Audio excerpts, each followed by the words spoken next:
এখন রাত হয়ে গেছিলো, পরের সময় গেট দিয়ে দিয়েছে, অন্য সময় খোলাই থাকে। হয়ে গেছে, এবং গেটটা এখন বন্ধ আছে, মানে গেটটা খোলাই থাকে এখানে।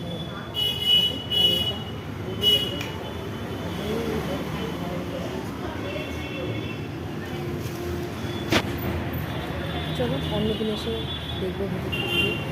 আজকে মাকে এতটুকু দেখো।